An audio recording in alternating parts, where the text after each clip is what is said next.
Pakikwento po kung confirmed ba siyang nakaalis talaga po July 19 as reported po by Senator Risa Ontiveros, or are you like Miko Clavano who said na base po sa inyong pagsusuri, nandito pa rin po sa Pilipinas? Ano po ang tunay na estado po ni Alice Guo?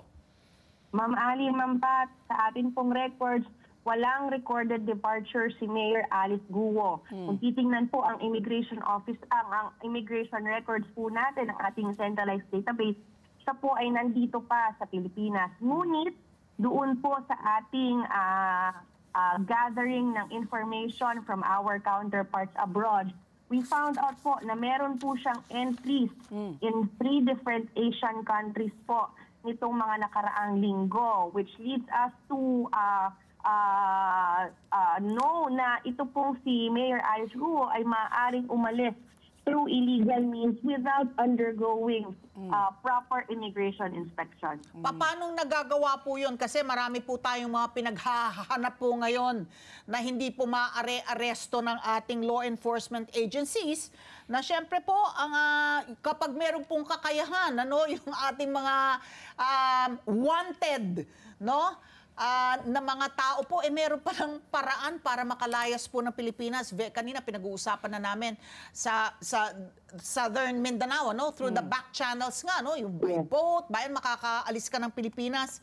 So itong binabanggit po ni Senator Raffy Tulfo na pwede kang mag-charter ng flight, hindi ka nadadaan doon sa pinagdadaanan namin, mga yung mga hampas lupa, mga slap soil tulad namin, ipipila po dyan sa airport, dadaan sa immigration counter.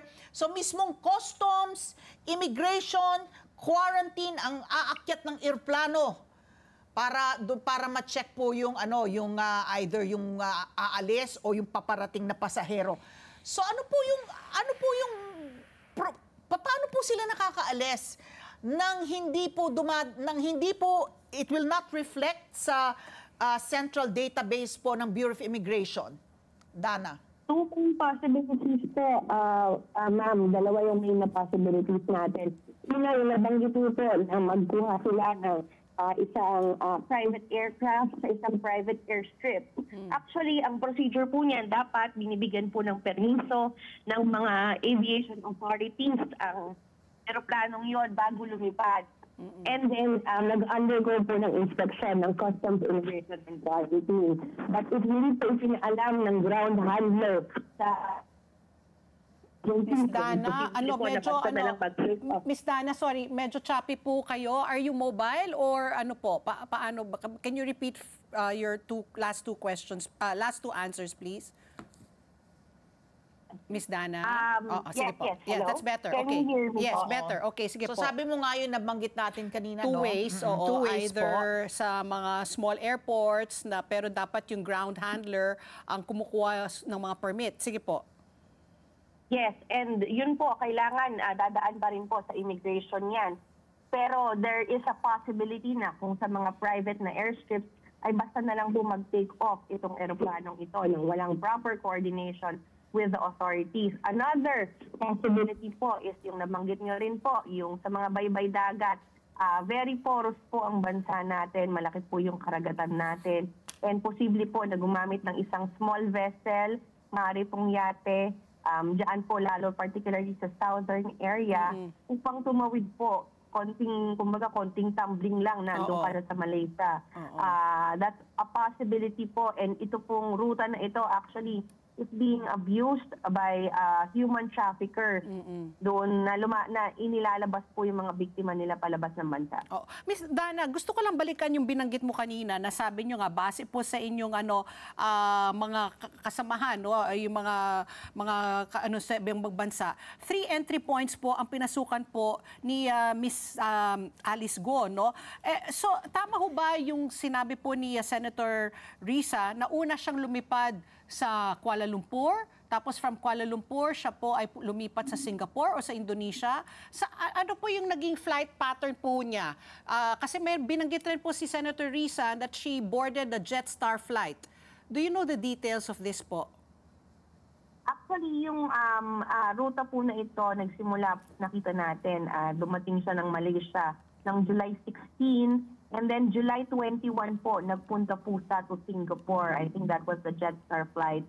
And then latest development po natin, August 18, nagpunta po yung grupo nila, not just Mayor Alice Guo, but including Sheila Leal Guo, Wesley Leal Guo, and Cassandra Leong, papunta naman pong Indonesia. Kasi limited po yung period nila na maaring manatili sa Singapore. They just have 30 days to stay there.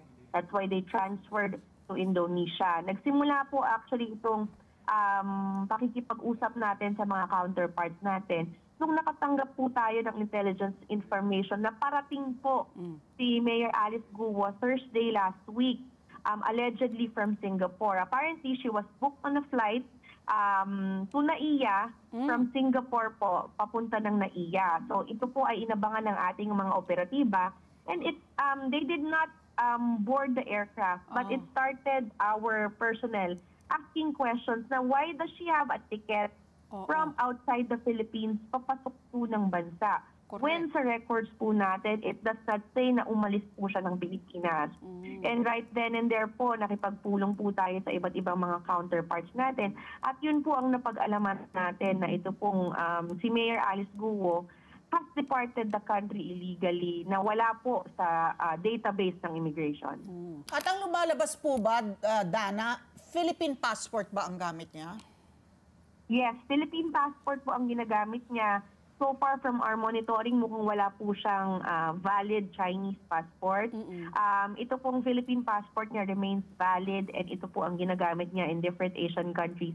Since visa-free din po tayo doon sa mga bansang iyon. And yun nga po yung panawagan natin na sana makansela na po yung kanyang mga travel documents para ibalik po sa dito ng ibang bansa at hindi na po siya makapag-attempt na mag-travel or mag-transfer ng bansa.